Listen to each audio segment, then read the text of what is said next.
മഹാത്മാഗാന്ധി സർവകലാശാല കലോത്സവത്തിൽ തേവര SHഉം സെന്റ് തെരാസസും തമ്മിലുള്ള പോരാട്ടം ഇപ്പോൾ കടുക്കുകയാണ്. കലോത്സവ നഗരിയിൽ നിന്ന് ടോബി ജോൺസൺ ഇപ്പോൾ വിവരങ്ങളുമായി ചേരുന്നുണ്ട്.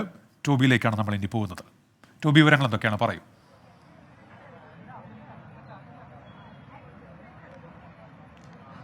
ഉന്മേഷ്, കോട്ടയം ജില്ലയിലാണ് കലോത്സവം നടക്കുന്നതെങ്കിലും പോരാട്ടം എറണാകുളം ജില്ലയിലെ കോളേജുകൾ തമ്മിലാണെന്നുള്ള കാര്യത്തിൽ യാതൊരു സംശയവുമില്ല. ആ ഒരു പോരാട്ടം ആദ്യ ദിവസം മുതൽ തന്നെ നമുക്ക് കാണാൻ സാധിച്ചിരുന്നു. ഏറ്റവും അവസാനം പോയിന്റ് നില വരുമ്പോൾ SH തേവരയാണ് മുന്നിട്ട് നിൽക്കുന്നത്. അവർക്ക് 31 പോയിന്റുകളാണ് നിലവിലെ ഒരു പോയിന്റ് പട്ടിക പ്രകാരം ഉള്ളത്.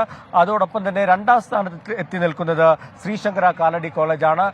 നമുക്കറിയാം, നേരത്തെ SH സെന്റ് തെരേസാസ് കോളേജ് നേരത്തെ ഇന്നലെ വൈകുന്നേരത്തെ റിസൾട്ട് വന്നപ്പോൾ രണ്ടാം സ്ഥാനത്തുണ്ടായിരുന്നുവെങ്കിൽ ഇപ്പോൾ ശ്രീശങ്കര കോളേജ് രണ്ടാം സ്ഥാനത്തേക്ക് വന്നിരിക്കുകയാണ്. മറ്റൊരു കാര്യം, CMS കോളേജ് മൂന്നാം സ്ഥാനത്തേക്ക് കയറി വന്നിരിക്കുന്നു. 19 പോയിന്റ് അവർക്ക് ലഭിച്ചിട്ടുണ്ട്. എന്നിരുന്നാലും ഇനിയും മത്സരങ്ങൾ നടക്കുന്നുണ്ട്. ഇപ്പോൾ ഇന്നത്തെ ദിവസം ഏകദേശം 12ഓളം മത്സരങ്ങളാണ് നടക്കുന്നത്.